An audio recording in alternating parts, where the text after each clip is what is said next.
Donc si on prend par exemple le My Votre PMI, vous arrivez directement sur la possibilité de vous loguer. Ici, j'ai mon accès sécurisé, et mon accès sécurisé me donne l'accès à ma plateforme collaborative.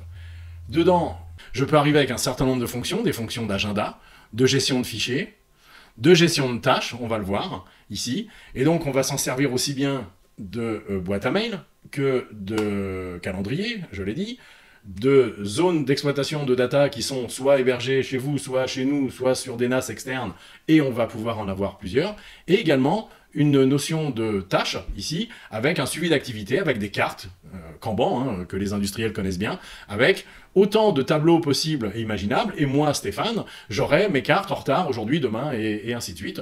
Tout sera géré d'entrée. Ça permet une première digitalisation très importante, avec également la possibilité d'accéder à un vrai Office, un peu comme le ferait un Google Service d'une règle générale. Et vous voyez le mot Nextcloud, c'est qu'en fait nous nous appuyons sur une plateforme collaborative nommée Nextcloud, qui est aujourd'hui la plus importante au monde, plateforme collaborative open source, et qui est, croyez-moi, extrêmement puissante. Donc, il ne s'agit pas d'aller masquer ces solutions, mais de pouvoir vous les afficher. Nous les avons sélectionnées parce qu'elles sont vraiment performantes, et nous les mettons à votre disposition. Ça veut dire qu'une fois que vous les avez en main, on vous forme, ou vous vous formez par ailleurs, puisque nous ne sommes pas les seuls à utiliser Nextcloud, et vous pouvez ensuite décider de vous occuper et d'administrer totalement, partiellement, ou pas du tout, cette plateforme dans différentes formules. Nous ne souhaitons vous proposer que ce dont vous avez besoin.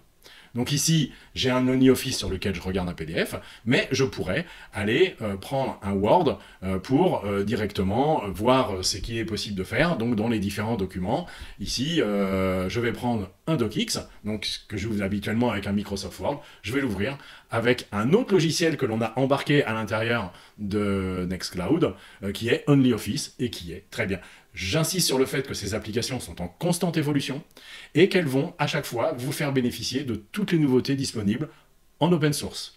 Si, mettons, une de ces applications venait à disparaître, instantanément dans le plan open source, elle renaît ailleurs.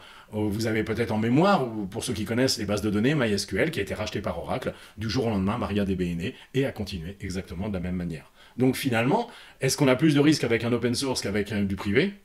Ben, je vous dirais très honnêtement qu'il y a plus de risques avec du privé que de l'open source. Et les exemples sont nombreux. Donc là, je peux modifier mon document, puis ensuite choisir de le télécharger comme DocX, PDF, etc. ou de mettre une copie à l'intérieur de mon système. Voilà.